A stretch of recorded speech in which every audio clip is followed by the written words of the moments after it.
Grazie Presidente anche per questa precisazione che per me è molto importante, perché io credo che questa riforma previdenziale che presentiamo sia o possa segnare la fine di un periodo nel quale le pensioni sono state viste essenzialmente come un trasferimento dello Stato deciso nominalmente secondo criteri di giustizia, secondo criteri di equità, ma spesso in maniera un po' arbitraria e sicuramente nascondendo molti privilegi, a un periodo in cui tutti, ma proprio tutti, devono capire che il principale meccanismo per fare pensioni è il lavoro.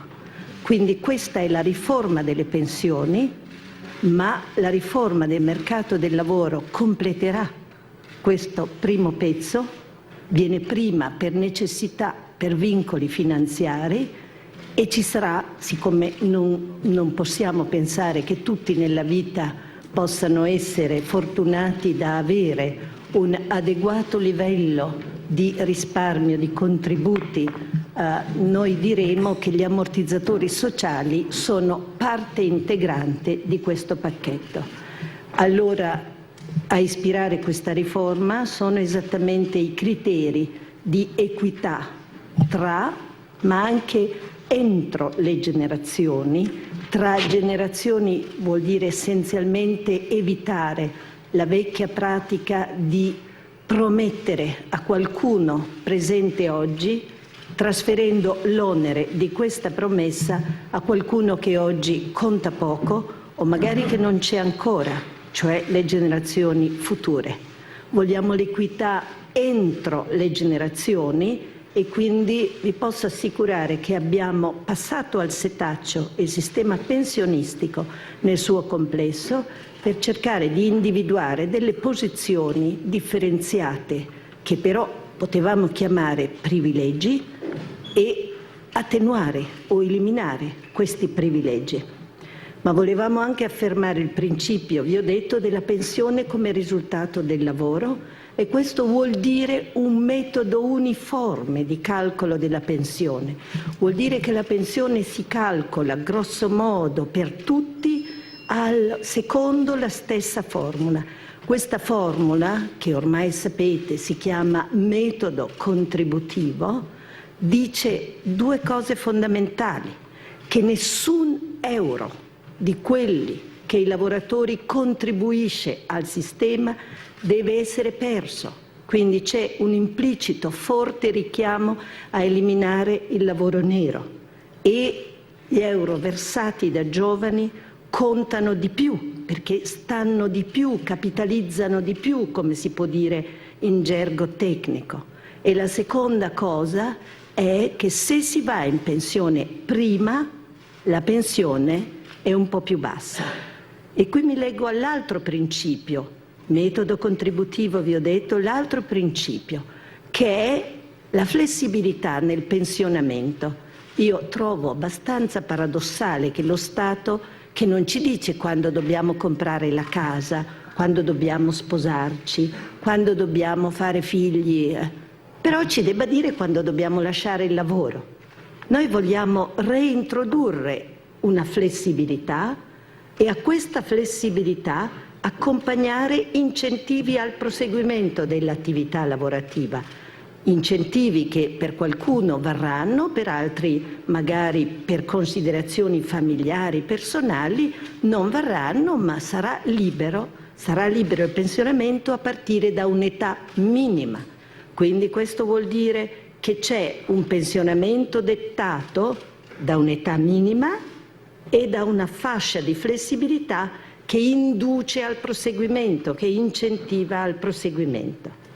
L'età minima, dobbiamo però tener conto del fatto che l'Europa ci chiede oggi un innalzamento dell'età media di pensionamento. Quindi l'età minima non può essere troppo bassa, perché altrimenti la riforma tutta non sarebbe credibile sul piano europeo.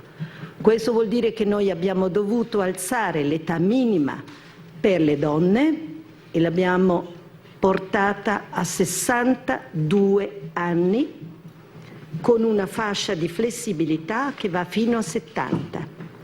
Questa età 62 incorpora le finestre, un bizantinismo che abbiamo cancellato. Non ci sono più finestre e non ci sono più quote, non ci sono più, c'è trasparenza e uniformità nel sistema, quindi l'età minima per le donne è 62 e la flessibilità è fino a 70. L'età minima degli uomini oggi è 65, ma attenzione, 65 più 1 fa 66, non fa 65. Noi inglobiamo la finestra e quindi partiamo da 66. Attenzione ancora, perché le donne innescano un processo di adeguamento all'età maschile e questo processo termina nel 2018.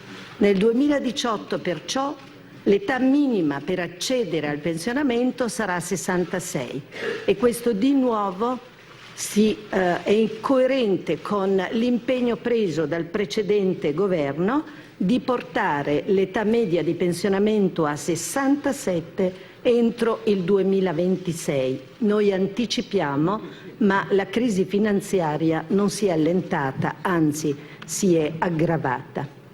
Introduciamo poi il principio della convergenza, quindi vuol dire che alcuni regimi che sono stati finora privilegiati in termini di trattamento o in termini di aliquote convergeranno verso il regime generale applicato ai lavoratori dipendenti pubblici e privati. Questo vuol dire qualche aumento di aliquota contributiva per i commercianti, per gli artigiani, per i coltivatori diretti e imprenditori agricoli. Sappiamo anche che ci sono i giovani con le loro partite IVA. Non abbiamo potuto fare molto, l'aliquota loro è già abbastanza convergente, ma abbiamo esteso un minimo di tutela che vuol dire le maternità e paternità, cioè i congedi che noi incoraggiamo sia per le donne sia per gli uomini, e abbiamo dato qualche tutela di salute in più. Abbiamo chiesto un contributo di solidarietà alle pensioni più ricche e avvantaggiate e abbiamo, per quanto riguarda il capitolo che so essere il più dolente per molte persone, le pensioni di anzianità, abbiamo deciso di, sempre incorporando la finestra, lasciare l'anzianità per le donne a 40 più 1, perché c'è già, è già dentro, che fa 41 più un mese che è già scattato. Quindi il numero oggi è 41 e un mese e partiamo di lì per le donne. Per gli uomini chiediamo un sacrificio, ma abbiamo alzato l'età delle donne, quindi per gli uomini l'anzianità si acquisisce con 42 e un mese, a partire dal 1° gennaio 2012. Sarà possibile andare in pensione anche prima dell'età minima stabilita per le donne, ma bisognerà pagare una piccola penale. Non escludiamo che qualcuno vada prima, ma dovrà pagare una piccola penale. Abbiamo cercato di fare tutto questo in maniera non rituale, non semplicemente come omaggio a principi sempre dichiarati e spesso disattesi. Abbiamo avuto a cuore l'equità. Sappiamo bene che richiediamo sacrifici, ma speriamo che questi sacrifici siano compresi proprio in nome di quella possibilità di crescita che si accompagnerà a un rafforzamento del lavoro, senza il quale e la quale anche questa riforma del sistema previdenziale rischia di essere vanificata in un impoverimento collettivo. Ma questo impoverimento collettivo è esattamente il rischio che questa manovra vuole evitare. C'è un'ultima cosa che forse per molti è la più dolorosa. Questa è la riforma pensionistica con questi principi. E poi ci sono i vincoli finanziari. e i vincoli finanziari oggi sono severissimi. Allora nessuna riforma pensionistica dà nell'anno successivo alla sua introduzione o nell'anno della sua introduzione risparmi, perché il sistema pensionistico è un meccanismo lungo tra le generazioni. E allora abbiamo dovuto, e questo sì che ci è costato anche psicologicamente, chiedere un